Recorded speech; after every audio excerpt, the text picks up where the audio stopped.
నమస్తే, welcome to real news. ముందుగా బులెటిన్లోని headlines చూద్దాం.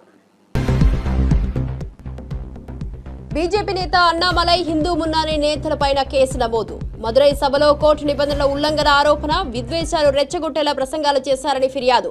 భారతీయ న్యాయ సంహిత కింద పలు సెక్షన్లతో ఎఫ్ఐఆర్.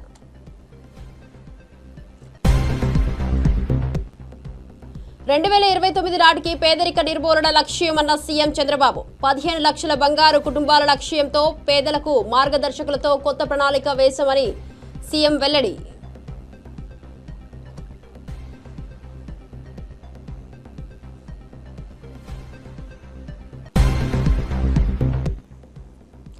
గేమ్ చేంజర్ పై నిర్మాత శిరీష్ వ్యాఖ్యలతో చెలరేగిన దుమారం. వివాదంపై స్పష్టతనిచ్చిన మరో నిర్మాత దిల్ రాజు. శిరీష్ మాటలను తప్పుగా అర్థం చేసుకున్నారని వెల్లడి. రామ్ చరణ్ నిబద్ధతను, ఓపికను కొనియాడిన దిల్ రాజు.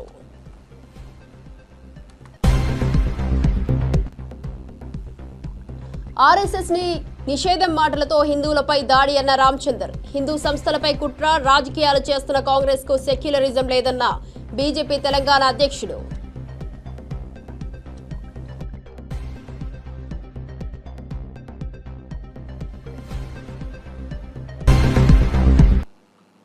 డీటెయిల్ చూస్తే తమిళనాడులోని అన్నానగర్ పోలీస్ స్టేషన్లో ఆంధ్రప్రదేశ్ ఉప ముఖ్యమంత్రి పవన్ కళ్యాణ్ పై క్రిమినల్ కేసు నమోదైంది.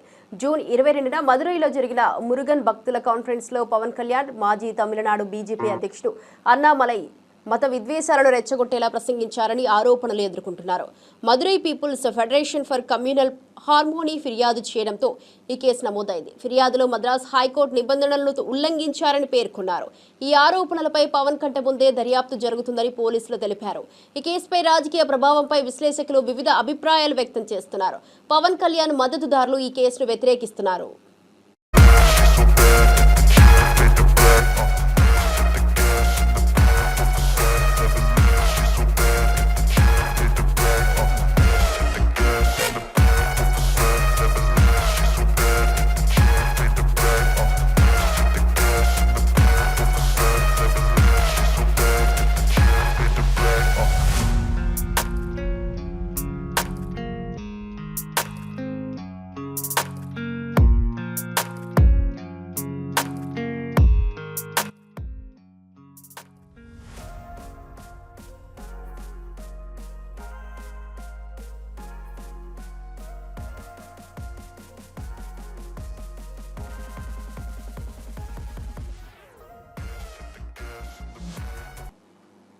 తూర్పు గోదావరి జిల్లా కొవ్వూరు నియోజకవర్గం మలకపల్లిలో పేదల సేవలో కార్యక్రమానికి వచ్చిన సీఎం చంద్రబాబు తన కారులో చర్మాకారుడు పోషిబాబుని ఎక్కించుకున్నారు.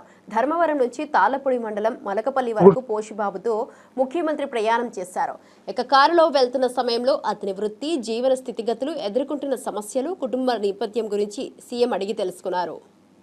ఎంతమంది పిల్లలు? 2 అబ్బాయిలు, 1 అమ్మాయి. అందరూ ఈ పని చేస్తారా? ఎంతమంది పిల్లలు? 2? ఒక 2 అబ్బాయిలు, 1 అమ్మాయి అయ్యారండి. ఏం చదివించేవాళ్ళని? పాప 10th చదివిందండి. అబ్బాయి ఇంటర్ చదివాడండి. 2002లో చనిపోయాడండి. పెద్ద అబ్బాయి చనిపోయాడు. పెద్ద అబ్బాయి అండి. రెండో అబ్బాయి ఇంటర్ చదివాడండి. ఏదో ఫ్యాక్టరీలో చేసుకుంటున్నాడండి, ప్రైవేట్ గానండి. ప్రైవేట్ చేస్తాను. ఒక 8,000 వాళ్ళకి ఇస్తున్నారు. పెళ్ళి అయిందా? లేదండి, 22 సంవత్సరాలు అండి సార్. బాస్కెట్స్ అన్ని అమ్ముతావు. నీకు కాస్త దినాన్ని 4 గంటలు పని చేస్తావు, ఆరోగ్యం బాగాలేకపోయినా. అటువంటిప్పుడు వాళ్ళు కూడా వచ్చి కొంచెం ఆర్థిక సహాయం చేసి నీకు ఆలోచనలు ఇస్తే నీకేమైనా జీవితంలో ఇంకొంచెం మెరుగవుతుందా? నేను ఇచ్చేది కాకుండా అవుతుందండి. ఓకే, ఎక్కడ ఇల్లు? ఎక్కడ? రండి. ఇదంతా మా నాన్నగారు సంపాదించిందండి. ఇదే ఇది లేదా ఇది డోలండి. ఇది డోలకండి. ఇవన్నీ నువ్వే చేస్తావా? నేనే చేస్తానండి. ఈ టెలిఫోన్ రేకులు గట్రా ఉంటే దాంతో తయారు చేస్తానండి.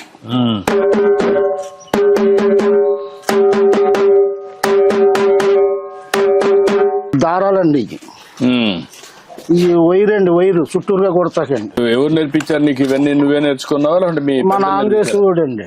మీ నాన్న చేసేవాడు? మా నాన్న దగ్గర నేనండి. కొన్ని ఇటువంటి కొత్త కంపెనీ జోళ్ళు తయారు చేస్తాక రాజమండ్రి వెళ్ళి నేర్చుకున్నానండి. ఆ జోళ్ళు నేనే తయారు చేశానండి. ఇదేంటి? ఇది మెటీరియల్ ఏంటి? ఏదండి ఇది? ఇది ఇది జినుగుదంటే పలసగా తీసేస్తారండి. ఎదురండి. ఎదురు ఈ ఇందులోనే వేసిన చిన్నగండి. ఎన్ని మేకలు ఉన్నాయమ్మా? 8 మేకలు ఉన్నాయి.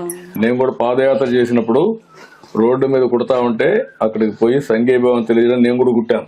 నీకు ఈ డబ్బులు కట్ తీసుకో. ఇప్పుడు నేను కొనిన దానికి డబ్బులు చేతిలో పెట్టుకో. కొన్నాను నా మాటను. ఇప్పుడు నీ ఇల్లు బాగుపడాలంటే ఏం చేయాలి చెప్పు. పాత బిల్లు రావాలండి. ఓకే. 2029 నాటికి పేదరికం లేని సమాజ నిర్మాణ లక్ష్యమని ముఖ్యమంత్రి చంద్రబాబు నాయుడు తెలిపారు. తూర్పు గోదావరి జిల్లా మలకపల్లిలో జరిగిన ప్రజావేదిక కార్యక్రమంలో పాల్గొన్న ఆయన పేదల సమస్యలను ప్రస్తావించారు. 1,00,000 మంది మార్గదర్శులు మరియు 15 లక్షల బంగారు కుటుంబాలను తయారు చేస్తున్నామని పేర్కొన్నారు. పేదలకు సాయం అందించేందుకు ప్రత్యేక ప్రణాళిక రూపొందించినట్లు చంద్రబాబు వెల్లడించారు. ఈ కార్యక్రమం ద్వారా పేదరికాన్ని పూర్తిగా నిర్మూలించాలని ఆశాభావం వ్యక్తం చేశారు. 15 లక్షల బంగారు కుటుంబాలని, కనీసం 1,00,000 మంది మార్గదర్శులు తయారు చేసి పెద్ద ఎత్తున టాటా, బిర్లా, అదానీ, మన రాష్ట్రంలో ఉండే జిందాల్ అందరిని పిలుస్తున్నా. కొన్ని వందల వేల కోట్ల రూపాయలు ఖర్చు పెడుతున్నారు. ఈ ప్రోగ్రాంలో ఒక 50-100 కోట్ల రూపాయలు ఖర్చు పెట్టి ఒక 20,000 10,000 కుటుంబాలని పైకి తీసుకొచ్చే బాధ్యత తీసుకోమన్నా వాళ్ళు కూడా తీసుకుంటున్నారు. అన్ని ప్రభుత్వం చేయాలి, ఇంకా మాకు ఇన్సెంటివ్స్ ఇవ్వాలి, మేము మాత్రం బాధ్యత తీసుకోమంటే కరెక్ట్ కాదు. నేను అందరికీ విజ్ఞప్తి చేస్తున్నా, వెంటబడతా, వాళ్ళ దగ్గర చేపిస్తా. ఒకప్పుడు జన్మభూమి చేశాం. మార్పు కోసమే మార్గదర్శి బంగారు కుటుంబం. ఇది ప్రారంభం మాత్రం. ఇది నేను చేయగలిగితే దీనికంటే ఈ జీవితంలో ఇంకొక కోరిక నేను కోరుకోనని చెప్పి కూడా నేను మీకు తెలియజేస్తున్నా. అది చేసి నిరూపించుకుంటా. శ్రీశైల దేవస్థానం లడ్డూ ప్రసాదంలో బొద్దింక ఉద్దన్న ప్రచారం అవాస్తవమని దేవస్థానం ఈవో శ్రీనివాసరావు తెలిపారు. కొందరు దురుద్దేశంతో ఈ దుష్ప్రచారం చేశారని ఆయన పేర్కొన్నారు. 3 రోజుల క్రితం లడ్డూ ప్రసాదంలో బొద్దింక ఉందని 4 వ్యక్తులు ఫిర్యాదు చేశారని, అంతకుముందే ఓ టీవీ ఛానల్ను ఆశ్రయించారని వెల్లడించారు. దీనిపై 2 అధికారులతో విచారణ కమిటీని నియమించి పూర్తి స్థాయిలో విచారణ జరిపి వాస్తవం లేదని తేల్చినట్లు వివరించారు. లడ్డూ తయారీ కేంద్రంలో క్రిమి కీటకాలు వచ్చే అవకాశం లేదని స్పష్టం చేశారు. ఏదైతే ఆరోపణ చేసినటువంటి వ్యక్తులు ఉన్నారో లేదా డివోటీ ఉన్నారో ముందస్తుగా ఈ పథకం ప్రకారం ఈ యొక్క దేవస్థానాన్ని డిఫేమ్ చేద్దామనే ఉద్దేశమా, లేకపోతే వాళ్ళు సోషల్ మీడియాలో ఏదైతే సెన్సేషన్ గా ఉండాలని చెప్పేసి కోరుకునే వ్యక్తులుగా ఉన్నారో మాకైతే తెలియదు. కానీ ఈ యొక్క దేవస్థానం యొక్క లడ్డూ ప్రసాదం దాంట్లో మరి బొద్దింకు వచ్చినట్లుగా వారు దుష్ప్రచారం చేయడం జరిగింది. ఇది సత్యదూరం. ఉన్నటువంటి 7 ప్రధానమైనటువంటి టెంపుల్స్ అంటే తిరుమల తర్వాత ఉన్నటువంటి వాటిలో అత్యంత పెద్ద టెంపుల్ మరి శ్రీశైలంలో. ఈ శ్రీశైలానికి సంబంధించి తిరుమల తరహాలో వీలైనంత వరకు ప్రతి ఒక్క విషయంలో కూడా అత్యంత ఆధునిక సాంకేతిక పరిజ్ఞానం ఉపయోగించి మన లడ్డు తయారీలో కూడా అన్ని రకాలుగా ఉన్నాం. అదేవిధంగా సిబ్బంది వారు తలకి గ్లౌజ్ వేసుకుంటారు, చేతికి గ్లౌజ్ వేసుకుంటారు. తయారీ కేంద్రం అంతా కూడా ఎప్పటికప్పుడు పరిశుభ్రంగా ఉంచు. అదేవిధంగా ఫ్యూమిగేషన్ జరుగుతుంది. ప్రతి వారం కూడా శానిటేషన్ సంబంధించినటువంటి ఈ క్రిమికీటకాలు అలా అంతా కూడా ఎప్పటికప్పుడు పరిశుభ్రంగా ఉంచు. అదేవిధంగా ఫ్యూమిగేషన్ జరుగుతుంది. ప్రతి వారం కూడా శానిటేషన్ సంబంధించినటువంటి ఈ క్రిమికీటకాలు అలాంటివి రాకుండా. యాదగిరిగుట్ట శ్రీ లక్ష్మీ నరసింహస్వామి వారిని దర్శించుకున్న మంత్రి అడ్లూరి లక్ష్మణ్, ప్రభుత్వ విప్ ఆలేరు ఎమ్మెల్యే బీర్లా ఐలయ్య.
కర్ణాటక మంత్రి ప్రియాంక్ ఖర్గే ఆర్ఎస్ఎస్ పై చేసిన వ్యాఖ్యలపై తెలంగాణ బీజేపీ అధ్యక్షుడు రామచంద్రరావు స్పందించారు.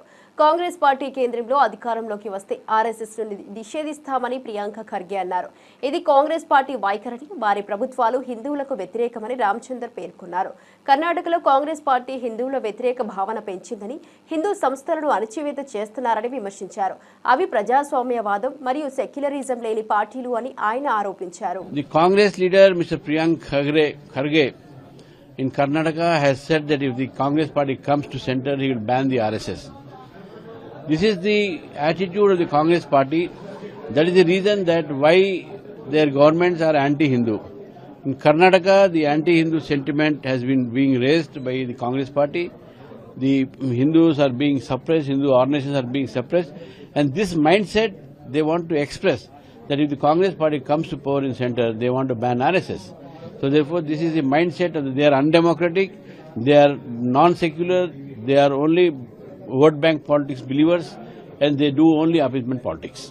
The Congress leader, Mr. Priyank Kharge, in Karnataka has said that if the Congress party comes to center, he will ban the RSS. This is the attitude of the Congress party. That is the reason that why their governments are anti-Hindu. Srisailam జలాశయానికి వరద ప్రవాహం కొనసాగుతోంది. జూరాల నుంచి శ్రీశైలానికి 63,156 క్యూసెక్ల వరద నీరు చేరుతోంది.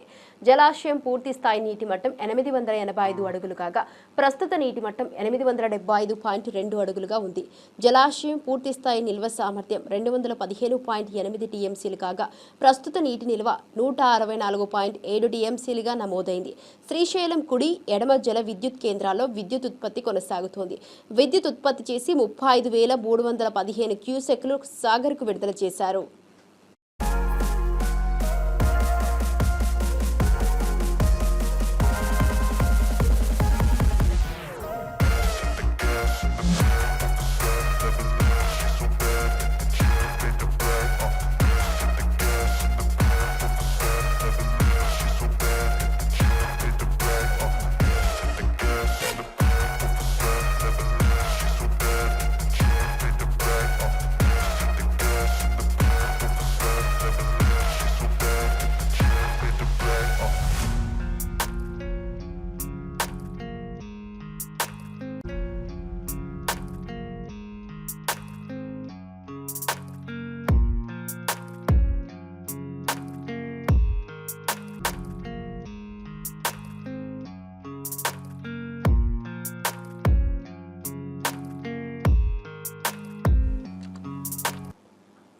ఆసియాలోని అతిపెద్ద గిరిజన జాతరగా ప్రసిద్ధి పొందిన మేడారం మహాజాతర తేదీలను పూజారుల సంఘం ప్రకటించింది. 2026 జనవరి 28 నుంచి 31 వరకు ఈ జాతర జరగనుంది. జనవరి 28న సారళమ్మ, గోవిందరాజు, పగిడిద్దరాజు గద్దెలకు విచ్చేస్తారు. జనవరి 29న సమ్మక్క తల్లి చిలకలగుట్ట నుంచి గద్దెలకు చేరుకుంటారు. జనవరి 30న భక్తులు తమ మొక్కులు చెల్లించుకుంటారు. జనవరి 31న సాయంత్రం 6 గంటలకు అమ్మవార్ల వన ప్రవేశం ఉంటుందని పేర్కొన్నారు. ములుగు జిల్లాలోని తాడ్వాయి మండలంలో ఈ మహాజాతర జరగనుంది.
మాజీ ఎంపీ దళిత నేత నందిగం సురేష్ గారు 45 రోజుల తర్వాత గుంటూరు జైలు నుంచి విడుదలయ్యారు.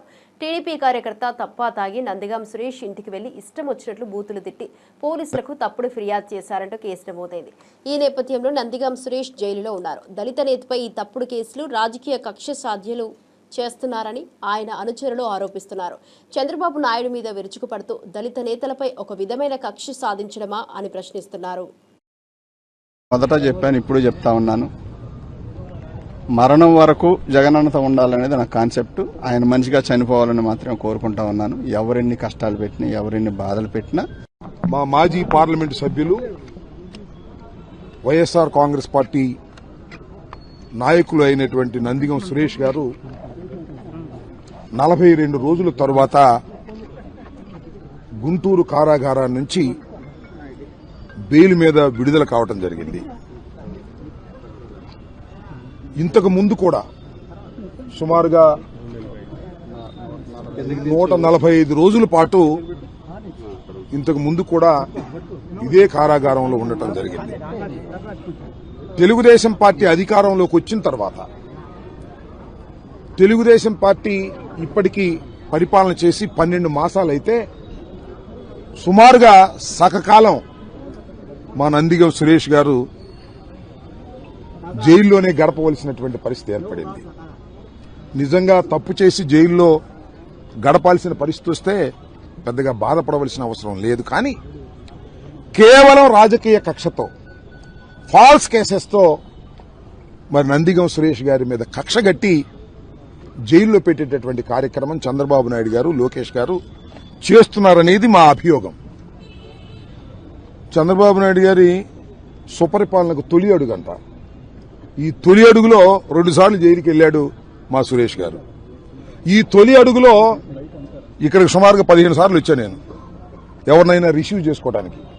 అందరూ ఎవరు? వైఎస్ఆర్ కాంగ్రెస్ పార్టీకి చెందినటువంటి నాయకులు. ఫాల్స్ కేసెస్ పెట్టి కారాగారంలో బంధించి భయపెట్టాలనేటువంటి ప్రయత్నం చంద్రబాబు నాయుడు గారి సుపరిపాలనలో జరుగుతున్నది. ఎప్పుడు లేదు ఇది. నేను 89లో రాజకీయాల్లోకి వచ్చా. అప్పటి నుంచి ఇప్పటిదాకా చూస్తున్నా ఏ ప్రభుత్వము కూడా ఇంత దారుణంగా వ్యవహరించినటువంటి పరిస్థితులే లేవు. ఇవాళ మా నాయకులు చాలా మంది జైల్లో ఉన్నారు. సురేష్ గారు ఒకరే కాదు, చాలా మంది జైల్లో ఉన్నారు. వంశీ జైలు, రెడ్డి భాస్కర్ రెడ్డి గారు జైల్లో ఉన్నాడు. అనేక మంది జైల్లో ఉన్నారు. పిన్నెల రామకృష్ణారెడ్డి గారిని మళ్ళా నందిగం సురేష్ లాగా రెండవసారి లోపల పెట్టాలని చేస్తున్నారు. ఎన్నాళ్ళు అడ్డు పెడతారే? 6 నెలలు అడ్డు పెట్టారు, బయటకు వచ్చాడుగా. మళ్ళా పెట్టాలని అనుకుంటారు, నాకు తెలుసు వాళ్ళ ఉద్దేశం. ఎన్నాళ్ళు పెట్టినా ఒకటి మాత్రం గుర్తుంచుకోమని ఈ తెలుగుదేశం ప్రభుత్వాన్ని, కూటమి ప్రభుత్వాన్ని, లోకేష్ ని, చంద్రబాబు నాయుడు గారికి సవినయంగా చెప్పదలుచుకున్నా. మీరు జైల్లో పెడితే భయపడి పారిపోయేటటువంటి రాజకీయ పార్టీ కాదు వైఎస్ఆర్ కాంగ్రెస్ పార్టీ అని చెప్పదలుచుకున్నా. మీరు ఎంతగా జైల్లో పెడితే, ఎంతగా కేసులు పెడితే, ఎంతగా నిర్బంధిస్తే. పుట్టుకతోనే లివర్ సమస్యతో బాధపడుతున్న 6 నెలల చిన్నారికి మంత్రి నారా లోకేష్ వైద్య సాయం అందించారు.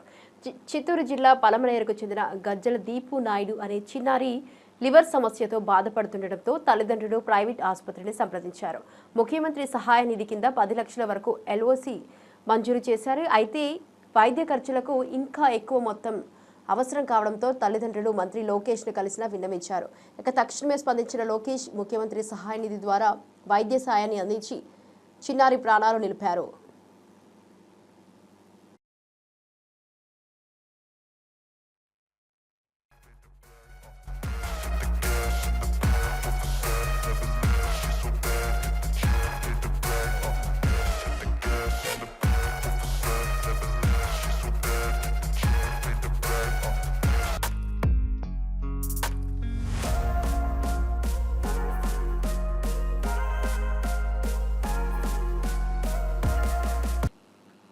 పల్నాడు జిల్లా మాచర్ల క్రాస్ రోడ్ వద్ద రవాణా శాఖ అధికారులు విస్తృత తనిఖీలు చేపట్టారు.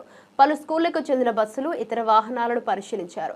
స్కూల్ బస్సుల్లో సేఫ్టీ మెజర్మెంట్స్, డ్రైవర్ ఆరోగ్య పరిస్థితి, యూనిఫామ్ వంటి అంశాలను చెక్ చేశారు. ఫిట్నెస్ లేకుండా నడుస్తున్న పలు వాహనాలకు కేసులు నమోదు చేశారు. ఈ తనిఖీలో రవాణా శాఖ అధికారులైన శేషురెడ్డి మరియు కేఎల్ రావు పాల్గొన్నారు. విద్యార్థుల భద్రతకు సంబంధించి తీసుకోవాల్సిన జాగ్రత్తలపై ఆదేశాలు జారీ చేశారు.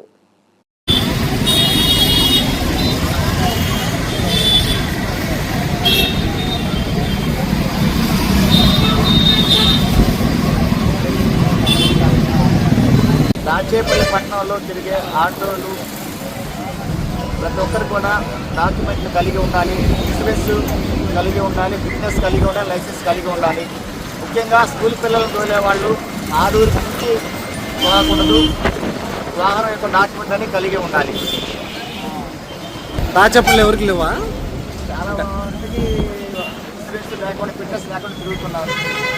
ఈరోజు పట్టణ టౌన్ సిఐ గారు, మన జిల్లా ఎస్పీ గారి ఆదేశాల మేరకు టౌన్ సిఐ గారు, నాచపల్లి సిఐ గారు, మరి ఆర్టీసీ వాళ్ళు, మరి మోటార్ ఇన్స్పెక్టర్ మాచర్ల వారు జాయింట్ ఇన్స్పెక్షన్ చేయడం జరిగింది. Okay sir. గేమ్ చేంజర్ ప్రస్తావన లేకుండా ఏ ఇంటర్వ్యూ జరగడం లేదని ప్రముఖ నిర్మాత దిల్ రాజు తెలిపారు. జనవరి నుండి చిత్ర పరిశ్రమలో ఎన్నో ఫ్లాప్లు వచ్చినప్పటికీ గేమ్ చేంజర్ గురించి ఎదురు చూస్తున్నామని అన్నారు. ఈ సినిమా గురించి ఆసక్తి పెంచుతూ ప్రేక్షకుల్లో విజయం పొందాలని ఆశాభావం వ్యక్తం చేశారు. వేరే సినిమాల గురించి మాట్లాడే సందర్భంలో గేమ్ చేంజర్ మాత్రమే ప్రధాన చర్చగా మారినట్లు చెప్పారు. సినిమా ప్రమోషన్ కార్యక్రమాల్లో కూడా ఈ సినిమా ప్రత్యేక స్థానం సాధించిందని వివరించారు. ఇప్పుడు గేమ్ చేంజర్ టాపిక్ తప్పితే ఇంకొకటి లేదు. ఎందుకు అసలు ఒక ఆడే సినిమా ఇప్పుడు సంక్రాంతికి వస్తున్నాం గురించే మాట్లాడవచ్చు కదా. ఇండస్ట్రీలో ఎన్నో ఫ్లాప్లు వచ్చాయి కదా. మాకు కూడా అంటే ఆ సినిమాని ఎందుకు పట్టుకొని ప్రతి ఒక్క దాంట్లో క్వశ్చన్. చాలా ఇండస్ట్రీలో భారీ బడ్జెట్ సినిమాలు ఫ్లాప్ అయినవి ఉన్నాయి కదా. ఏ సినిమాని ఇంత పట్టుకోలా. Game changer Dil Raju. ఇప్పుడు నేను మా సిరీస్ కూడా ఫస్ట్ టైం అయినా ఇంటర్వ్యూ ఇచ్చాడు. ఇప్పటి వరకు ఎప్పుడు ఇవ్వలేని లైఫ్లో. అక్కడ కూడా ఆయనని లోపలికి లాగేసి ఒకటి క్వశ్చన్ చేసేసి అక్కడ ట్రోల్ చేసి అవసరం లేని టాపిక్. మేము దేనికి తమ్ముడు అనే సినిమా ప్రమోషన్ కోసం మీతో ఇంటర్వ్యూ చేస్తాం. ఒక సినిమా రిలీజ్ అయిపోయి 6 నెలలు అయిన తర్వాత మళ్ళీ ఆ సినిమాని ఇప్పుడు తీసుకొచ్చి సార్ రామ్ చరణ్ కి నాకు is very good healthy relation. నేను నిన్న కూడా అనౌన్స్ చేశాను. నేను మళ్ళీ ఈ సంవత్సరం హిట్ ఇవ్వలేకపోయాము, మంచి స్క్రిప్ట్ రెడీ చేసుకొని చరణ్తో సూపర్ హిట్ సినిమా తీయాలి అని. మాకేంది నేను ఇంత ఇవాళ 22 ఇయర్స్గా ఇండస్ట్రీలో ఉంటూ అందరు స్టార్ హీరోలతో ఒక గుడ్ రిలేషన్ మెయింటైన్ చేస్తూ అందరు స్టార్ హీరోస్తో మేము సినిమాలు తీసిన సంస్థ ఇది. సో అంటే ఎక్కడ కాంట్రవర్షియల్ లేకుండా నేను చేసుకుంటూ వచ్చా. అరే ఒక్క సినిమా ఫ్లాప్ అయింది, 6 నెలలు అయిపోయి ఆ సినిమాని పట్టుకొని మమ్మల్ని చీల్చి చెండాడి ఇదే టాపిక్ దాని మీద మళ్ళీ బయటికి తీసుకెళ్ళిపోయి పోనీ అక్కడ జరిగే సంభాషణ టోటల్ ఎపిసోడ్ అన్నీ వేస్తారా? వేయరు. దాంట్లోకి వెళ్ళి కావాల్సిన చిన్న పీస్ కట్ చేసి దాంట్లో వేసేయడం, దాన్ని పెట్టేసి ఒక హైలైట్ చేయడం. వై ఇంత నెగిటివిటీ ఎందుకు? అయిపోయిన సినిమా 6 నెలలు అయిపోయింది. జనవరిలో అయిపోయిందంటే అయిపోయింది. అట్లా ఎన్నో ఫ్లాప్లు వచ్చాయిగా జనవరి తర్వాత. ఎన్ని ఫ్లాప్లు ఉన్నాయి ఇండస్ట్రీలో? అవి ఒక్క సినిమా గురించి మాట్లాడుతున్నారా? లేదు. ఎప్పుడో జనవరిలో రిలీజ్. శంషాబాద్ ఎయిర్పోర్ట్ కు రావాల్సిన పలు విమానాలు దారి మళ్లించినట్లు సమాచారం. ల్యాండింగ్ కు వాతావరణం అనుకూలంగా లేకపోవడంతో ఈ నిర్ణయం తీసుకున్నారు. ముంబై హైదరాబాద్, వైజాగ్ హైదరాబాద్, జైపూర్ హైదరాబాద్ విమానాలను బెంగళూరుకు మళ్లించారు. ప్రయాణికుల భద్రతను దృష్టిలో ఉంచుకొని ఈ చర్యలు చేపట్టినట్లు అధికారులు తెలియజేశారు.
పేలుడు ఘటనలో 36 మంది మృతి చెందినట్లు మంత్రి దామోదర రాజనరసింహ ప్రకటించారు. అందులో 18 మృతదేహాలను గుర్తించి 16 మృతదేహాలను ఇప్పటికే వారి కుటుంబాలకు అప్పగించామని తెలిపారు. ఇంకా 11 మంది ఆచూకీ లభించడం లేదని చెప్పారు. గాయపడిన వారు వివిధ ఆసుపత్రుల్లో చికిత్స పొందుతున్నారు. ఈ సంఘటనపై దర్యాప్తు కొనసాగుతోంది. బాధితుల కుటుంబాలకు ప్రభుత్వం అన్ని విధాల సహాయం అందిస్తుందని మంత్రి హామీ ఇచ్చారు.